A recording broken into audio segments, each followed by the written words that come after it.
Democracy, a word we hear so often it's become background noise. A promise of freedom, a symbol of voice. But what if one of the wisest minds in history feared it? What if Socrates, yes, the Socrates, saw democracy not as salvation, but as a ticking time bomb?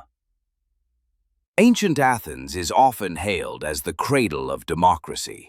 And yet, this very city sentenced its greatest philosopher to death, not by a tyrant, not by soldiers, by vote. They didn't kill him because he led an uprising. They didn't kill him because he threatened the state with swords. They killed him because he threatened them with thought. He asked questions. He challenged illusions. He wouldn't stop. Socrates saw something dangerous in the heart of democracy. The seduction of opinion over wisdom.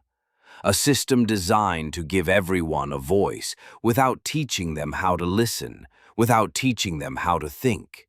He compared society to a ship. If you're sailing through a storm, who should steer? The most popular person on board, or someone trained in navigation? We all know the answer. And yet, when it comes to nations, we often choose the loudest voice, not the most capable mind. Socrates argued that voting wasn't an instinct, it was a skill, a practice that demanded education, reason, discipline. Without these, democracy risked collapsing into mob rule, a tyranny of the many.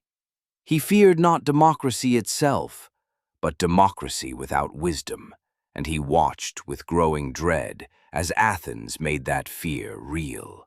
He warned about demagogues, leaders who appeal to our emotions, not our reason. Men who promise everything because they know they'll never be held to it. He offered a simple metaphor. Imagine a doctor and a candy seller standing before the people. The doctor says, "Take your medicine, eat less sugar, rest more." The candy seller says, "Have what you want, feel good, no rules." Who do the people follow? The candy seller, of course, because it's easy, because it's sweet. But eventually, it's poison. Socrates saw politics drifting in that direction, and he stood in the way, not with force, not with wealth, with philosophy. In 399 BC, the people of Athens charged him with corrupting the youth, but his real crime was teaching them to think, to question, to ask, why? The trial was public.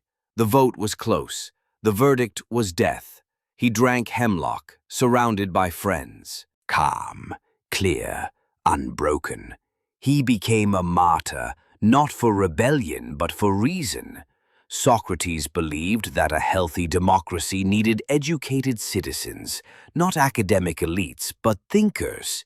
People willing to examine their values, to weigh decisions with care, to prioritize truth over popularity. Today, his message matters more than ever. We live in the age of noise, where the algorithm rewards outrage, where attention is currency, where the loudest often drown out the wisest. We have more access to knowledge than any civilization before us, but less appetite for reflection. We celebrate choice, but rarely ask why we choose what we do, and we vote, but not always with understanding. Sometimes with anger, sometimes with fear, sometimes just because someone told us to. That's the democracy Socrates feared, a democracy of reaction, not reflection.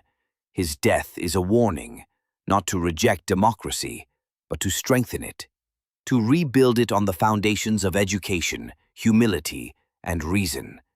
Democracy is fragile, not because it gives power to the people, but because the people can forget what power means. We must remember, being heard is not the same as being informed. Having a voice means little if we've never been taught how to use it wisely. If we want a society that thrives, we can't just train engineers and lawyers. We must cultivate thinkers, listeners, people with minds sharpened not by slogans, but by questions.